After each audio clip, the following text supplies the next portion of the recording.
Alors, je suis bègue. Alors, on a deux choses à dire de ce côté-là. C'est-à-dire qu'il y a la définition de ce que voient les gens du bègue, et de ce qu'ils entendent, inévitablement.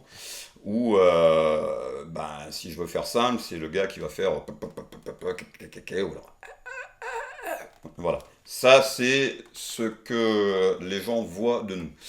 Maintenant, moi qui suis bègue, nous qui sommes bègues dans mon association, et qui savons du plus profond de nous-mêmes ce qu'on ressent, c'est beaucoup plus vaste que ça. C'est beaucoup plus vaste que ça, c'est-à-dire que c'est principalement des gens qui disent des choses qu'ils n'ont pas envie de dire juste parce qu'ils se disent que ça sera plus simple pour eux de le dire. Ça va être des gens qui ne feront pas le métier qu'ils avaient envie de faire à la base, puisqu'ils savent très bien que s'ils n'en sortent pas une, ben, ça risque d'être vachement problématique pour eux. Ça va être plus précisément, moi en tout cas ce qui m'est arrivé dans ma vie, des gens qui vont aller au cinéma, qui feront la queue dans une file de cinéma, ce qui est horrible pour un bègue, puisqu'on voit qu'on est en train de se rapprocher, que ça va être à nous. Ça va être à nous de dire le nom du film, et précisément le nom du film. Et on sait qu'on a 9 chances sur 10 que le nom du film ne sorte pas. Donc, si on a des syllabes qui sont plus préoccupantes pour nous que d'autres, et qu'on dit aïe aïe aïe, ce titre de film-là ne va pas sortir, et qu'on voit à côté un titre de film qui est beaucoup plus simple que le premier, eh ben on va peut-être aller voir un film alors qu'on n'avait absolument pas envie de voir ce film-là. Et c'est surtout, le gros morceau du truc, c'est la frustration. La frustration de se dire que de voir dans des réunions de famille, de voir dans des fois, disons, où il y aura en face de nous des gens qui, eux, bah, c'est complètement naturel pour eux et ils vont dire ce qu'ils ont à dire.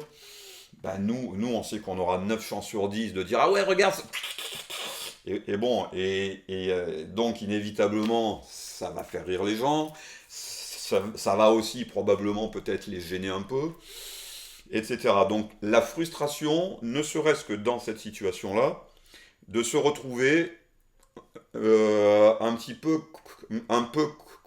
comme un sous-homme, on va dire. Donc c'est une frustration qui est dingue. Donc voilà, ça pour vous dire que le bégaiement, c'est quand même beaucoup plus vaste que ce qu'on en voit et ce qu'on en entend. Ça veut dire qu'on est condamné au silence et condamné à ne pas faire, à ne pas dire ce qu'on veut. C'est ça, alors vous aurez ceux qui effectivement qui vont ne rien dire parce qu'ils savent très bien que c'est une expérience qui est vouée à l'échec.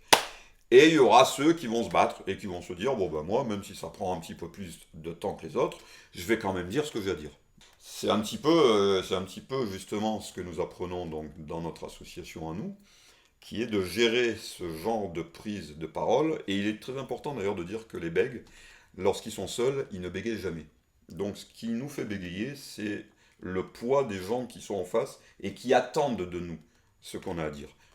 En fait, la technique, sans entrer dans les détails, mais c'est supporter les syllabes. Voilà, alors c'est ce qui est physique. Il y a aussi ce qui se passe dans notre tête. Et donc il y a le premier truc, c'est un travail sur cet état d'esprit, de se dire je suis sûr de moi, je vais faire des choses que je ne faisais pas avant, je vais y arriver. Et la seconde chose, c'est d'essayer de freiner le débit de ce que je dis. Une troisième chose, parce qu'il y a énormément de choses, une troisième chose, c'est effectivement de soutenir sur biceps, triceps chaque syllabe que je dis. Alors, soit ça peut se voir si je suis en difficulté, soit si je suis un petit peu plus fluide, c'est un truc qui ne se verra pas, mais qui se fera quand même. Donc ça, c'est plus ou moins à long terme, je dirais pas que c'est un automatisme, parce que si c'était un automatisme, je ne serais plus du tout bègue. Je suis bègue, mais je sais ce que j'ai à faire pour éliminer ce problème-là. Combattre son bégaiement, c'est trouver une sorte de liberté. Évidemment. Ah bah évidemment, parce que le bégaiement, comme la majorité de tous les autres handicaps, de toute façon, mais c'est un truc qui vous enferme dans une sphère qui est effroyable, une fois de plus, je sais que je me répète, mais bon, qui vous empêche de vivre ce que vous avez envie de vivre. Donc oui.